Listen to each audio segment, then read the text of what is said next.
Dalam bahasa Yunani kuno, kata-kata sivil atau kota dalam bahasa Romawi tadi, itu jadinya adalah polis. Jadi kalau teman-teman pernah dengar kata-kata polis, itu adalah artinya kota dalam bahasa Yunani.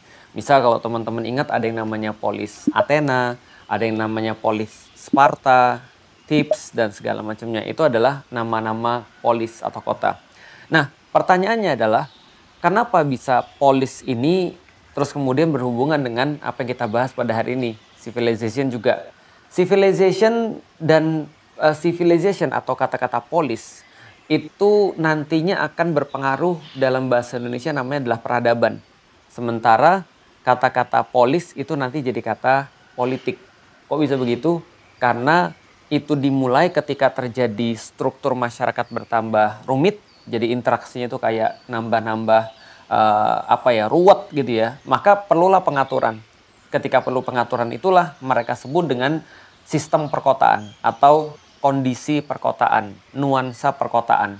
Ketika mulai terjadi interaksi-interaksi yang rumit sehingga perlu yang namanya pengaturan atau perlu yang namanya pengurusan, maka ada namanya penguasa atau yang ngurus, ada yang namanya rakyat atau yang diurus. Dari situlah muncul yang namanya perkotaan atau politik. Jadi kalau teman-teman lihat sekali lagi, sivil itu berkaitan dengan peradaban dan juga secara langsung berkaitan dengan kota atau dalam bahasa Yunani adalah polis. Pengaturan peradaban itu sendiri atau pengaturan kota itu sendiri itu namanya adalah politik atau how to govern, seni untuk mengatur. Kenapa aku perlu nyeritain ini teman-teman sekalian? Karena ternyata kalau kita bicara tentang peradaban dan kita bicara tentang kota dan kita bicara tentang politik, itu sama-sama tentang seni mengatur sebenarnya. Dan apa hubungannya dengan para nabi yang aku tadi sampaikan mungkin lebih dekat daripada yang kita duga. Ternyata para nabi itu punya tugas sebagaimana yang disampaikan oleh Rasulullah Shallallahu Alaihi Wasallam. Jadi Rasul tuh pernah bilang begini, kanat banu Israila tasusuhumul anbiya. Jadi dulu Bani Israel itu disusu dalam bahasa Arab ya, tasusuhum. Mereka disusu oleh para nabi. Nah, apa ini yang dimaksud dengan tasusuhum? Tasusuhum itu asal kata adalah sasa yasusu siasatan. Artinya adalah bersiasat kalau dalam bahasa Indonesia. Atau dalam bahasa Arab, tasusuhum itu bisa dikatakan adalah mengurus mereka. Atau siasah dalam bahasa Arab adalah politik. Oke, menarik ya. Jadi tadi kita bahas tentang kota atau sistem perkotaan atau peradaban manusia itu adalah how to govern. Ternyata politik dalam bahasa Arab adalah siasah dan ini digunakan dalam hadis Nabi kanat banu Israila tasusuhumul anbiya. Jadi dulu Bani Israel itu dipolitikin oleh para nabi atau diurus oleh para nabi. Dari sini kita bisa dapat bahwasanya aktivitas para nabi menurut hadis daripada Rasulullah Shallallahu Alaihi Wasallam adalah melakukan aktivitas politik. Kenapa penting banget? Karena aku pengen teman-teman sekalian itu punya pergantian cara pikir, pola pikir, yaitu adalah politik itu sebenarnya adalah how to govern. Bagaimana caranya mengatur struktur masyarakat perkotaan yang interaksinya itu sudah sedemikian rumit. Jadi sebelum kita bahas tentang politik praktis atau politik yang ada di Indonesia, teman-teman perlu tahu dulu bahwasanya politik pada dasarnya adalah sistem atau seni mengurus. Seperti interaksi-interaksi rumit yang ada di dalam perkotaan. Di situ dekat banget antara aktivitas para nabi dengan aktivitas politik. Sehingga pola pikir kita seharusnya adalah begitu kita menjadi seorang manusia, berarti kita harus memang mengurus. Sebagaimana menurut para ahli, manusia itu adalah zun politikun. Artinya adalah makhluk yang berpolitik. Tapi jangan dulu dibayangkan politik kayak yang teman-teman lihat sekarang di Indonesia ataupun di dunia yang seolah-olah politik itu kejam, politik itu kotor, politik itu nipu, politik itu penuh dengan intrik, tidak ada lawan, tidak ada kawan, yang ada hanyalah kepentingan abadi. Sebelum kita bahas ke situ, kita harus tahu dulu dasar bahwasanya politik adalah seni mengurus semua orang dan itu adalah aktivitas para nabi. Nah, karena itu adalah aktivitas para nabi, berarti itu juga aktivitas para ulama.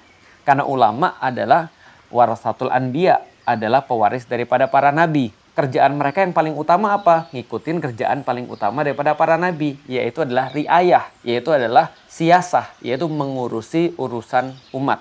Jadi ketika umat atau manusia ini punya urusan, maka mereka harus diurusin. Siapa yang ngurusin itu? Dulu para nabi. Tapi hadis ini yang tadi aku bahas tadi, kanat banu Israila tasusumul anbiya kullama halaka nabiyyun khalafahun nabi. Setiap ada nabi yang wafat digantikan oleh nabi yang lain untuk mengurusi tadi, fa innahu la nabiyya ba'di. Tapi setelah Rasulullah Muhammad dikatakan oleh Rasul sendiri tidak akan ada lagi nabi. Tapi ada pewarisnya. Yaitu siapa? Para khalifah yang jumlahnya banyak. Yang maksudnya adalah para pemimpin-pemimpin yang jumlahnya banyak, termasuk para ulama. Itu juga aktivitasnya adalah mengurusi rakyat. Jadi teman-teman harus ngerti itu dulu. Oke, buang dulu juga jauh-jauh tentang agama. Pertanyaannya sederhana.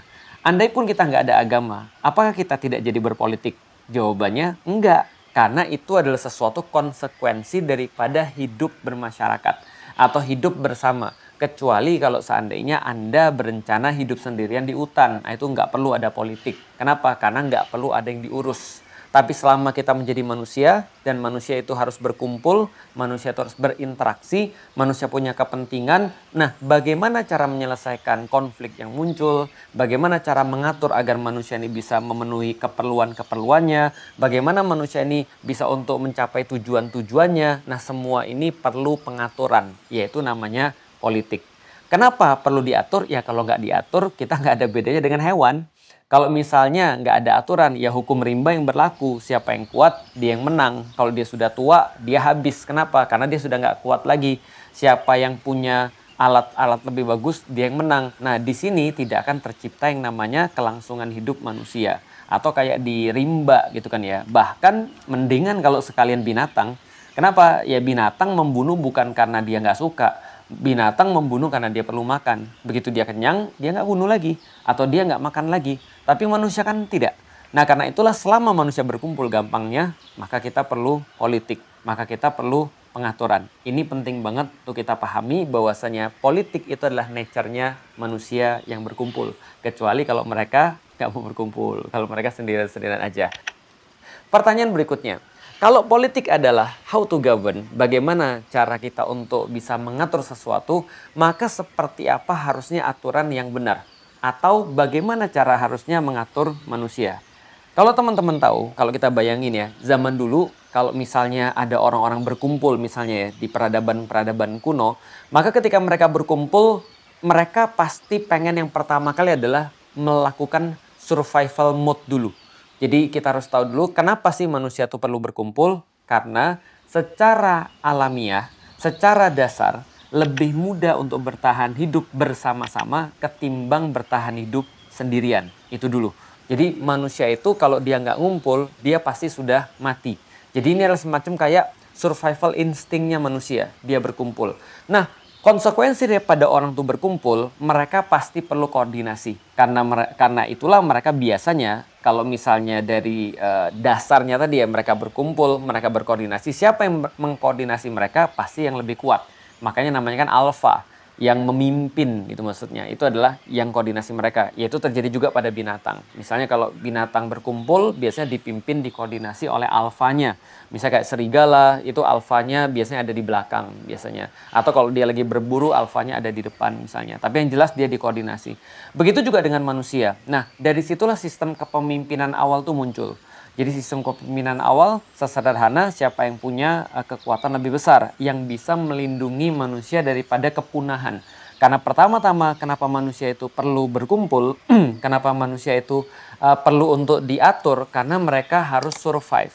Dari situlah nanti pemimpin tuh membagi, oke kamu coba untuk nanam ya, kamu coba untuk jagain ya orang-orang, kamu beranak aja ya. Karena misalnya kalau kamu misalnya bisa beranak banyak dan bagus, oke ini adalah yang pertama. Yang kedua adalah ketika mereka sudah berkumpul bersama-sama, mereka sudah melewati fase yang namanya survival itu, maka mereka masuk ke dalam fase berikutnya, yaitu adalah mereka mencoba untuk mengembangkan potensi.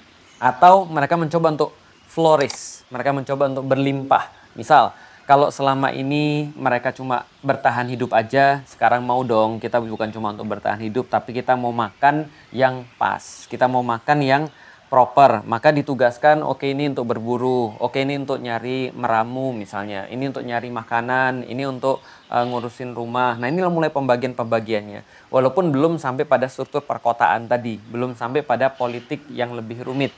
Nah, ini adalah fase yang kedua. Mereka coba untuk flourish, mereka coba untuk berlimpah, mereka coba untuk memenuhi potensinya sebagai manusia. Yang ketiga adalah ketika mereka sudah survive, yang pertama. Yang kedua adalah mereka sudah flourish. Maka tahapan ketiga adalah bagaimana mewariskan ini kepada generasi ke depan. Karena mereka tahu bahwasanya mereka hidup itu salah satunya adalah untuk punya pelanjut generasi. Maka mereka mencoba memastikan bahwasanya bukan aku yang survive, bukan aku yang flourish, tapi mulai memikirkan tentang intergenerasi. Jadi antara terus kemudian generasi, bagaimana caranya generasi ke depan bisa survive juga, generasi ke depan bisa flourish juga, bisa berlimpah juga. Maka ini adalah tahapan-tahapan dalam pengaturan tadi. Nah, seiring dengan semakin banyaknya orang-orang dan semakin kompleksnya interaksi di antara mereka, itulah muncul struktur yang namanya sivil tadi. Nah, dari sini muncul yang namanya polis misalnya ya. Dan kalau kita ambil contoh misalnya kayak di Yunani kuno, itu ada polis-polis yang memang berbeda-beda tergantung struktur masyarakatnya. Misalnya kita mengenal ada polis Athena. Polis Athena itu adalah polis yang kayak lebih beradab dalam tanda kutip. Bukan beradab ya, yang memang yang namanya civil polis ya artinya beradaban gitu maksudnya. Jadi ciri peradaban Athena atau polis Athena itu adalah mereka lebih banyak kepada ilmu, lebih banyak kepada pencarian kebijaksanaan. Maka karena struktur masyarakat dan interaksi mereka dan karakteristik masyarakatnya seperti itu, muncullah ilmuwan-ilmuwan yang sangat banyak sekali di polis Athena. Mereka terus kemudian mengembangkan ilmu dan teknologi, mereka mengembangkan filsafat, mereka mengembangkan bagaimana cara menjawab manusia. Muncul banyak banget orang-orang di Athena yang hebat-hebat dalam bidang pemikiran. Beda dengan polis Sparta atau beda dengan peradaban atau civilization daripada Sparta. Kalau Sparta itu lebih dalam tanda kutip manly, lebih apa ya, lebih jantan, lebih ke arah perang, lebih ke arah militer. Itu adalah karakteristiknya. Maka kalau teman-teman pernah nonton film itu loh 300, nah itu adalah polis Sparta itu yang diceritain. This is Sparta, terus ditendang itu kan ya. Ini adalah contoh karakteristik daripada peradaban Sparta. Nah, ini karakteristik ini kemudian dipimpin oleh seseorang. Semakin rumit terus interaksinya, muncullah yang namanya politik yang lebih rumit juga. How to govern yang lebih rumit. Tapi teman-teman coba bisa bayangkan. Bagaimana terus kemudian ketika polis-polis ini semakin luas lagi, lalu terus orang-orang semakin banyak lagi, maka tentu saja diperlukan pengaturan yang lebih rumit lagi. Di sini kita ambil contoh misalnya adalah Romawi. Romawi begitu terus kemudian interaksi-interaksinya sudah sedemikian rumit, maka mereka mencoba untuk mengembangkan sistem governnya, mengembangkan sistem pemerintahnya. Misal, ini aku coba cerita, dulu kita kenal ada yang namanya Republik Romawi. Jadi Republik Romawi itu dulu dibentuk ada yang namanya konsul, ada yang namanya senat, ada yang namanya tribun, ada yang namanya assemblies, ada yang namanya majelis atau ya kalau sekarang kayak MPR lah kira-kira gitu ya. Nah, kenapa dibuat seperti itu? Karena mereka mengalami satu permasalahan. Begitu masyarakat sudah mulai banyak, begitu terus kemudian interaksi sudah mulai lebih rumit, maka pemimpin yang tadinya dipilih cuma karena survival instinct yang lebih kuat dan kemudian lebih jago dalam perang dan segala macam yang dinilai bisa untuk ngelindungin mereka, lama-lama mereka sadar satu titik. Apa titik itu? Bahwasanya yang namanya raja ataupun orang yang paling berkuasa, satu orang yang paling berkuasa itu adalah sebuah ide buruk. Kenapa ide buruk? Karena kalau satu orang ini jahat, maka habis kita semua. Ini kayak naruh telur tapi dalam satu keranjang. Kalau kalau keranjangnya jatuh, telurnya pecah semua. Maka mereka bilang ada pepatah, jangan taruh telur di satu keranjang, gitu kan ya. Nah, maka mereka mencoba untuk dividing power. Mereka mencoba untuk membagi kekuasaan. Karena mereka tahu banget bahwasanya sistem kerajaan itu bagus kalau rajanya bagus.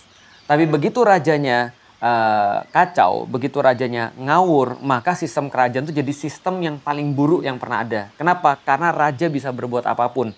Makanya ini sangat-sangat berbahaya kata mereka. Maka mereka coba untuk, oke, kita ngerti sekarang power itu adalah corrupt. Mereka bilang kekuasaan, power tends to corrupt. Absolute power corrupt absolutely. Ini adalah hukumnya, kata mereka. Kalau andaikan kekuasaan itu akan membuat orang cenderung untuk menjadi korup atau menjadi jahat gitu kan ya. Maka kalau ada orang punya kekuasaan tanpa tanding, absolute power, dia punya kekuasaan untuk bisa ngapain aja, maka dia pasti akan jadi jahat. Jadi ada satu pandangan mengatakan bahwasanya yang namanya power atau kekuasaan itu kayak tarikan untuk ke arah yang jahat. Nah, ini nggak boleh dibiarkan kalau misalnya diserahkan pada satu orang, itu sama aja kayak kita nyuruh dia jadi jahat. Itu kata orang-orang zaman dulu yang mereka sangat-sangat terus kemudian benar banget. Power tends to corrupt, absolute power corrupt absolutely. Itu kata mereka. Maka mereka mencoba untuk membagi-bagi tadi. Contoh seperti apa? Konsul itu senantiasa 2 orang. Jadi dulu di zaman Republik Romawi ada 2 konsul yang dipilih. Misalnya ada konsul A, ada konsul B. Dan A sama B itu bisa saling ngasih veto. Bisa ngasih saling kayak apa ya. Kalau misalnya satu setuju, satu nggak setuju, ya berarti nggak jadi. Maka dipilihlah 2 konsul biasanya yang berlainan pendapat. Pokoknya satunya misalnya dari grup yang pemikirannya A, berarti yang ini harus A aksen. Harus sesuatu yang berbeda banget. Maka diusahakan agar ini tidak jadi kayak apa ya. Satu orang aja yang menguasai atau satu orang yang memutuskan. Tidak cukup hanya konsul aja. Maka mereka didampingi misalnya oleh namanya ini, Senat. Nah, Senat ini adalah orang yang berpengaruh juga. Kalau sekarang ya mungkin kayak MPR tadi gitu kan ya, atau DPR. Mereka adalah orang-orang yang dipilih oleh rakyat dan mereka memutuskan bahwasanya konsul ini berbuat sesuai atau tidak. Jadi gampangnya adalah mereka yang ngontrol daripada konsul. Makanya dari dulu itu ya, kalau kita bicara tentang politik, kita bicara tentang masalah how to govern, itu pasti selalu berbicara tentang bagaimana kita memandang kekuasaan. Itu udah pasti tuh. Jadi politik itu kan how to govern, bagaimana cara ngurus. Nah, masalahnya adalah bukan pada yang diurus sebenarnya. Masalahnya seringkali pada yang ngurus, karena mereka harus dikasih power. Karena kalau orang nggak dikasih power, dia nggak bisa ngurus gitu maksudnya. Nah, cuman bagaimana caranya ngasih power ini kepada orang-orang yang ngurusin kita ini, kata mereka. Nah, maka mereka coba dengan cara seperti itu tadi, supaya setiap badan ada yang ngawasin. Makanya berlaku satu pepatah, quis custodiet ipsus custodis. Siapa yang mengawasi sang pengawas? Who watch the watchers. Jadi kalau andaikan konsul ini adalah orang yang dianggap pemimpin, tapi dia bukan raja, makanya dibagi 2 kekuasaannya. Supaya dia kekuasaannya walaupun sudah dibagi 2, nggak macam-macam, ada senat. Siapa yang ngawasin senat? Misalnya tribun. Siapa yang ngawasin tribun? Kayak gitu terus tuh, nggak habis-habis. Watch the watchers. Itu problematika daripada politik di zaman dulu atau di zaman Romawi. Tapi teman-teman sekalian, ternyata apa yang terjadi? Begitu interaksi sudah semakin banyak, pertanyaannya setelah dibagi-bagi kayak gitu, apakah tidak terjadi korup? Jawabannya bisa banget. Karena bagaimanapun juga manusia serakah gitu kan ya. Dan ketika keserakahannya difasilitasi oleh sistem, maka keserakahan ini bisa benar-benar terlihat dan hasilnya parah. Misal contoh ya, di situ sudah dibatasin. Oke, misalnya orang-orang Romawi mengakui ada 2 kelas. Ada satu namanya patricians, ada yang kedua namanya plebeians. Patricians ini kayak bangsawan. Plebeians ini adalah common people, orang-orang biasa kayak lu dan gua gitu kan ya. Nah, tapi ada lagi namanya patricians, ini adalah para bangsawan. Nah, patricians ini menggunakan bagaimanapun cara supaya ketika terpilih wakil atau senat, itu tetap yang menguasai adalah patricians. Meskipun plebeians jumlahnya lebih banyak. Artinya dari situ aja kita sudah ngerti ada sebuah aturan yang dimodifikasi atau kita katakan legal corruption. Jadi aturan itu kan harusnya kan untuk melindungi tidak terjadi korupsi atau kejahatan. Nah, bagaimana kalau andaikan yang buat aturan justru korup? Nah, itu maksudnya. Dan aturannya justru korup. Ibarat kalau kita main bola, maka gawangnya bisa dipindah. Itu maksudnya. Itu legal corruption. Jadi korupsi tapi legal. Karena sesuai dengan hukum. Karena yang buat hukum itulah yang jadi jahat. Dan itu terjadi. Nah, lama-lama problematika ini menimbulkan banyak sekali masalah-masalah juga di kalangan orang-orang Romawi. Misal, mereka ngelihat bahwa konsul tidak cepat tanggap, permasalahan-permasalahan tambah parah, dan seterusnya. Sehingga pada saat itu diambillah kekuasaan oleh Julius Caesar. Maka Julius Caesar mengganti sistem politik Romawi dari republik menjadi dictator. Jadi mereka dia memproklamirkan, saya adalah dictator of Rome. Nah, setelah terus kemudian diktator, muncullah kekaisaran Romawi. Sama, dikuasai oleh satu orang juga. Di sini ada satu pemikir dari Romawi juga kalau nggak salah. Nanti aku coba cek lagi ya. Kalau nggak salah namanya Plebeius. Dia buat semacam kayak cycle of government. Jadi dia bilang bahwasanya pemerintahan itu akan terus-menerus menjadi satu cycle, daur. Jadi kira-kira gitu. Contoh misalnya ya, kayak tadi, ketika orang-orang Romawi merasakan awalnya adalah monarki, kerajaan. Ketika mereka lihat kerajaan, mereka bilang, oh ini nggak bagus kerajaan. Kenapa? Karena kekuasaannya cuma dipegang oleh satu orang. Maka mereka bagi lagi menjadi konsul. Mereka pecah-pecah kekuasaannya. Tapi setelah mereka pecah-pecah, ujungnya kacau, ujungnya satu orang lagi yang berkuasa. Diktator itu. Ya sama kayak raja aja sebenarnya. Setelah diktator, nanti kekaisaran. Setelah kekaisaran, nanti muncul lagi yang kayak tadi. Dibagi-bagi lagi. Setelah dibagi-bagi, orang pusing. Ujungnya satu lagi. Jadi ini kayak cycle. Nah, dari terus kemudian Julius Caesar, lalu terus kemudian ke Octavianus Augustus untuk menjadi kaisar Romawi, ini terjadi banyak sekali perubahan-perubahan sistem politik. Tapi yang perlu kita lihat adalah politik selalu memang diawali dengan bagaimana cara untuk mengatur manusia.